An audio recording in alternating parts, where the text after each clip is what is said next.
Hello guys welcome back to my vlog. I hope तपाईँहरू सबैजना ठिकै हुनुहुन्छ होला है। र अहिलेसम्म चाहिँ म पनि ठिकै छु है। यसरी नै आज चाहिँ म अप्पर बोरुङपट्टि जाँदैछु हो। तपाईँहरूलाई अनि अप्पर बोरुङको चाहिँ अलिकति जग्गाहरू देखाउनेवाला छु है आजको चाहिँ। र म चाहिँ अब साइक्लिङ गर्दै जाँदैछु उकालो चाहिँ। अब म चाहिँ हुनु चाहिँ अप्पर बोरुङदेखि पनि उँभै जान्छु होला जङ्गलपट्टि। तर अब तपाईँहरूलाई चाहिँ अहिले चाहिँ देखाउनु चाहिँ त्यही अप्पर बोरुङहरूको देखाउनेवाला छु। र म आएको बाटो चाहिँ यो बाटो है, लोवर पोलोको बाटो चाहिँ यो हो। यताबाट चाहिँ म आएको है अहिले। अब म जानुपर्ने चाहिँ यता बाटो हो अप्पर बोरुङपट्टि है। र मेरो साइकल चाहिँ यहाँ छ ल। अब सिनहरू इन्जोय गर्नुहोस् है।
र गुम्बा चाहिँ यस्तो छ है गाइस, यहाँनिर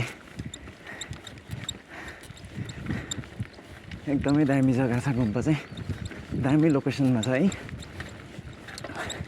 तपाईँहरूले कुनै दिन यता बोरुङपट्टि आइहाल्नु भयो नि, भिजिट गर्नु पऱ्यो भने चाहिँ, गुम्बा भिजिट गर्ने इच्छा भयो भने तपाईँको यहाँ तल चाहिँ एउटा अश्विन होमस्टे अनि वाइल्ड फ्लावर रिसोर्टहरू छ है। त्यहाँदेखि चाहिँ अलिकति माथि मात्रै हो गुम्बा चाहिँ।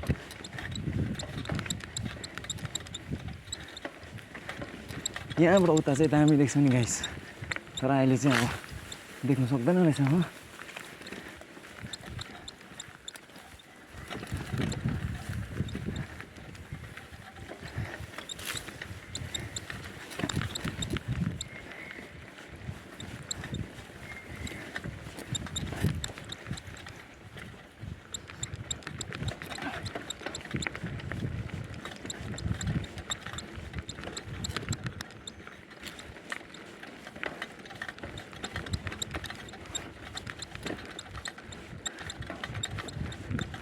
र अहिले म आएको चाहिँ उन्दोबाट हो।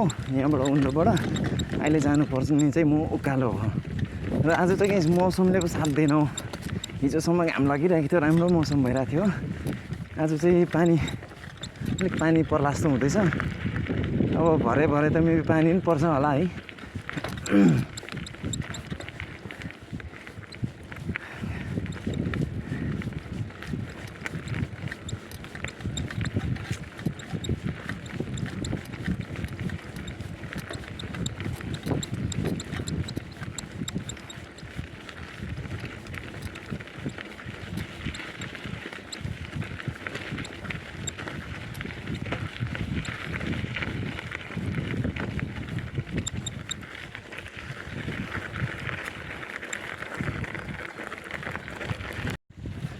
र गाइस अहिले चाहिँ म फाइनली आइपुगेँ है अप्पर बोरुङ। र रोड चाहिँ एकदमै रफ रोड छ हो। तलबाट आउँदा चाहिँ प्राण निस्किला जस्तो हुन्छ गाइस। उकालोको बाटो त्यही माथि यस्तो रोड छ हो। तरै पनि अब भिडियो त बनाउनु पऱ्यो हो। तपाईँहरूलाई त्यो बनाएको भिडियो जस्तो सुकै होस् हालिदिन्छु तपाईँहरूको लागि होइन, देखाइदिन्छु जग्गाहरू भनेर चाहिँ। अब भिडियो क्वालिटी त्यस्तो राम्रो छैन अहिले त, फोनबाट गर्दैछु हो। अब त्यही भएर त्यस्तो राम्रो त आउँदैन। तरै पनि आई होप तपाईँहरूले है मेरो भिडियोलाई मन पराइदिनुहुन्छ होला अनि लाइक सेयर अन्त फेसबुक च्यानलबाट युट्युब च्यानलमा सब्सक्राइब फेसबुकमा फलोहरू गरिदिनुहुन्छ होला है र गाइज ब्युटी चाहिँ एकदम ब्युटिफुल जग्गा छ यहाँ चाहिँ हो यस्तो जग्गाहरू छ दामी जग्गा छ तर एकदमै यो चाहिँ निकै हाई अल्टिट्युडमा नै पर्छ हो हाम्रोदेखि त निकै माथि हो र यहाँ चाहिँ यो चाहिँ तपाईँको मेन चाहिँ जियोको टावर आउने रोड हो है यहाँ माथि चाहिँ जियोको टावर पनि छ अन्त बाटो चाहिँ गाइस यस्तो बाटो